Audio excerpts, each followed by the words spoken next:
এবার ভয়ঙ্কর গৃহযুদ্ধের শঙ্কায় ইসরায়েল, দাবি রিপোর্টে। আরো বিস্তারিত জানিয়ে দিব। এদিকে এবার তুরস্ক ইসরায়েল সংঘাতের আশঙ্কা। এবার ইরানে হামলার হুমকি থেকে পিছু হটলেন ট্রাম্প। এদিকে মার্কিন পণ্যের উপর পাল্টা শুল্ক আরোপের ঘোষণা করল চীন। আরো জানিয়ে দিব, এবার বিতর্কিত ওয়াকাফ বিলের প্রতিবাদে উত্তাল ভারত। এদিকে ইউক্রেনে রাশিয়ান বাহিনীর অতর্কিত হামলা, নিহত অন্তত 18 জন। এবার ইসরায়েলের বিরুদ্ধে দৃঢ় অবস্থানের উপর জোর দিল তেহরান ও ইসলামাবাদ।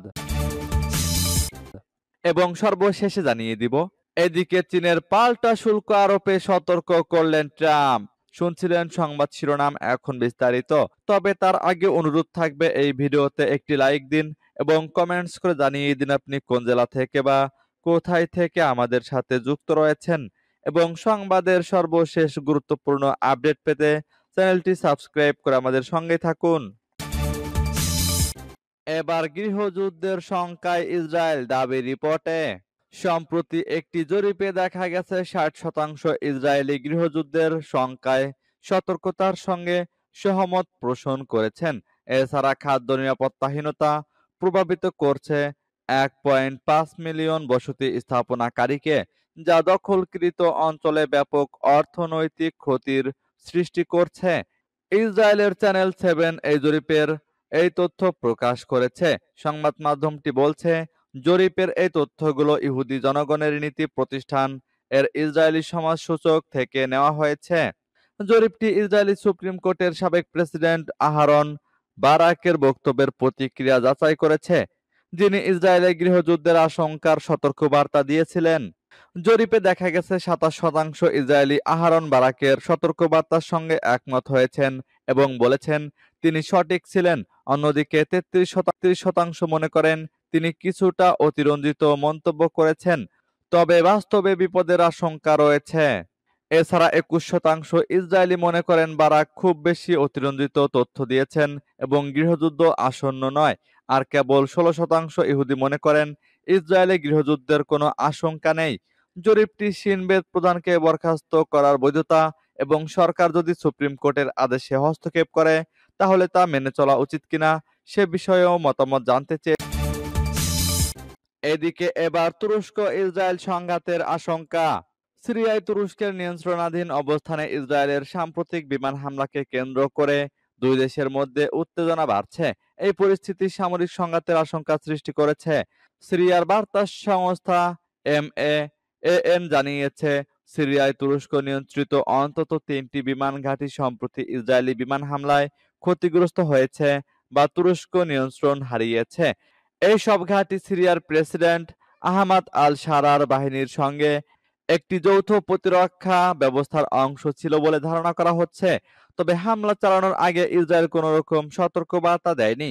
এই হামলাগুলো এমন সময়ে ঘটেছে যখন তুরস্ক বারবার যুক্তরাষ্ট্রকে আশ্বস্ত করার চেষ্টা করছে যে সিরিয়ায় তাদের উপস্থিতি ইসরায়েলের জন্য কোনো হুমকি নয়।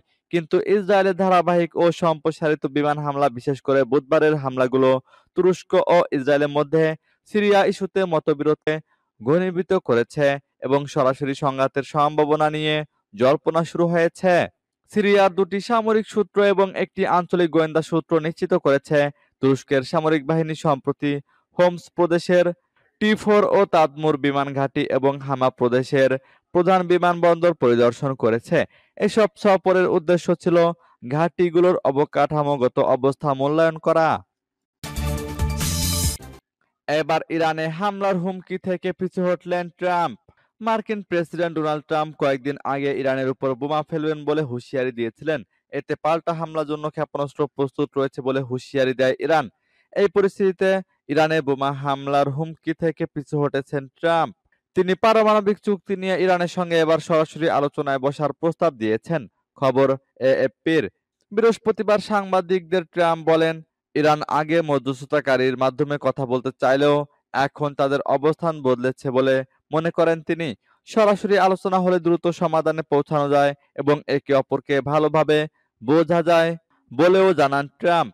ইরানের পরমাণু ইস্যুতে দেশটির সঙ্গে কয়েক দশক ধরে উত্তেজনা চলছে। যুক্তরাষ্ট্রের ব্যাপক কূটনৈতিক প্রচেষ্টা ও অনেক আলাপ আলোচনার পর 2015 সালে সাবেক প্রেসিডেন্ট বারাক ওবামার আমলে উভয় পক্ষের মধ্যে একটি চুক্তি সই হয়।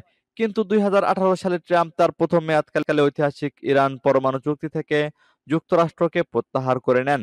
এতে ওয়াশিংটন তেহরান সম্পর্কে জটিলতা তৈরি হয়। দ্বিতীয় মেয়াদে ক্ষমতা গ্রহণের পর নতুন চুক্তির জন্য প্রকাশ্যে হুমকি দিচ্ছেন ট্রাম্প। এদিকে মার্কিন পণ্যের উপর পাল্টা শুল্ক আরোপের ঘোষণা করল চীন। আগামী 10 এপ্রিল থেকে সব মার্কিন পণ্যের উপর অতিরিক্ত 34% শুল্ক কার্যকর করা হবে। একই সঙ্গে যুক্তরাষ্ট্র থেকে আমদানি করা বিরল কিছু পণ্যে রপ্তানি নিয়ন্ত্রণ আরোপ করার কথাও জানিয়েছে বেইজিং।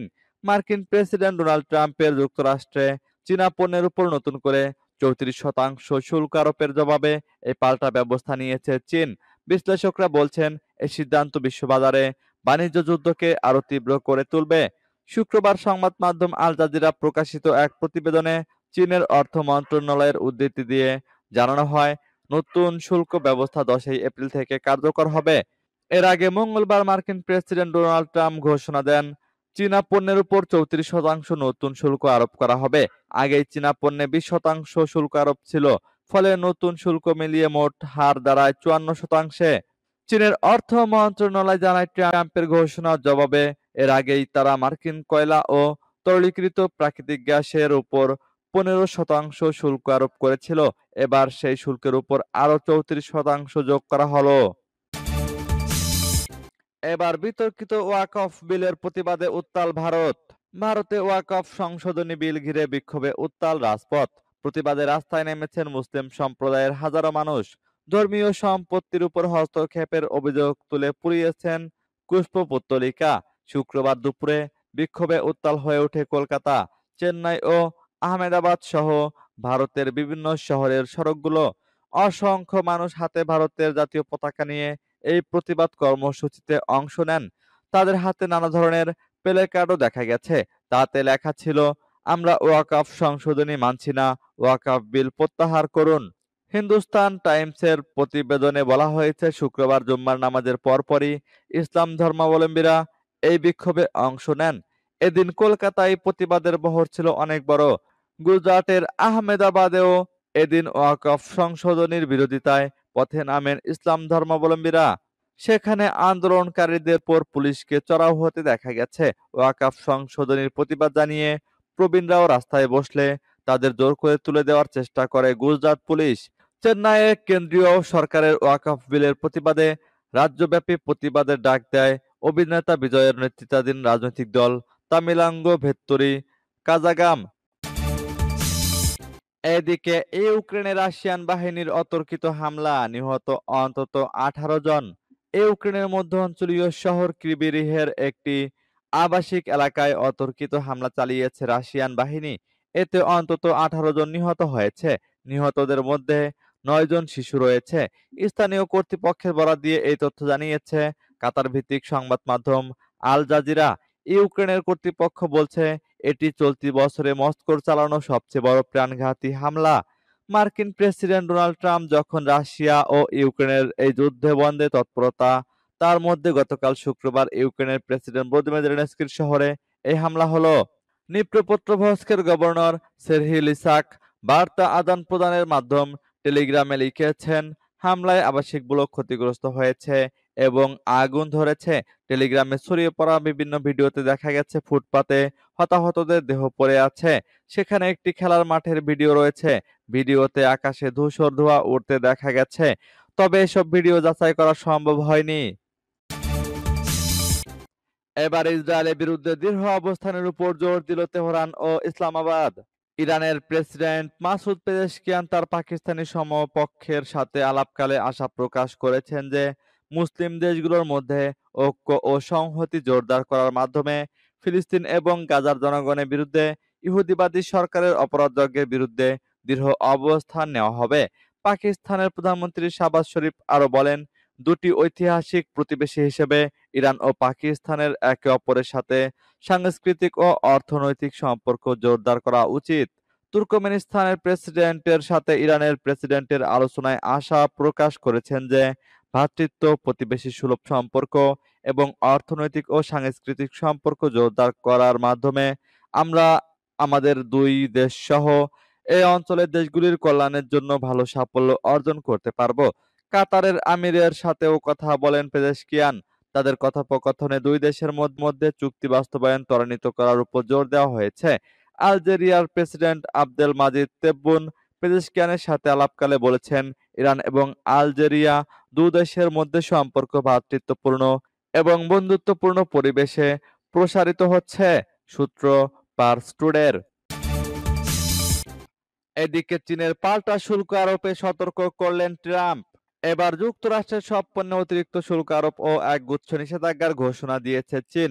2 দিন আগে যুক্তরাষ্ট্র ঘোষিত রিসিপ্রোক্যাল ট্যারিফ বা পাল্টা শুল্ক আরোপের প্রতিক্রিয়ায় গতকাল এ শুল্ক আরোপের ঘোষণা দেয় বেইজিং। গতকাল চীনের অর্থ মন্ত্রণালয় মার্কিন পণ্যে শুল্ক আরোপের ঘোষণা দিয়ে জানায়, 10 এপ্রিল থেকে যুক্তরাষ্ট্রের সব পণ্যের উপর অতিরিক্ত 34% শুল্ক কার্যকর হবে। এছাড়া যুক্তরাষ্ট্রে গুরুত্বপূর্ণ কিছু কাঁচামাল রপ্তানিও নিয়ন্ত্রণ করবে তারা। মার্কিন পণ্য আমদানিতে সমান পাল্টা শুল্ক আরোপ করার পাশাপাশি গতকাল বিশ্ব বাণিজ্য সংস্থায় যুক্তরাষ্ট্রের বিরুদ্ধে একটি মামলা করেছে চীন। গত বুধবার বাংলাদেশ সময় দিবাগত রাত 2টায় অনেক দেশের উপর বাড়তি শুল্ক আরোপের ঘোষণা দেন মার্কিন প্রেসিডেন্ট ডোনাল্ড ট্রাম্প। এতে তিনি চীনের উপর নতুন করে 34% পাল্টা শুল্ক আরোপের কথা জানান, যা আগে আরোপিত শুল্ক সহ 54% দাঁড়িয়েছে। ট্রাম্প প্রশাসনের বাড়তি শুল্ক আরোপের কারণে চীন সবচেয়ে বেশি ক্ষতিগ্রস্ত দেশগুলোর একটি হয়ে উঠেছে।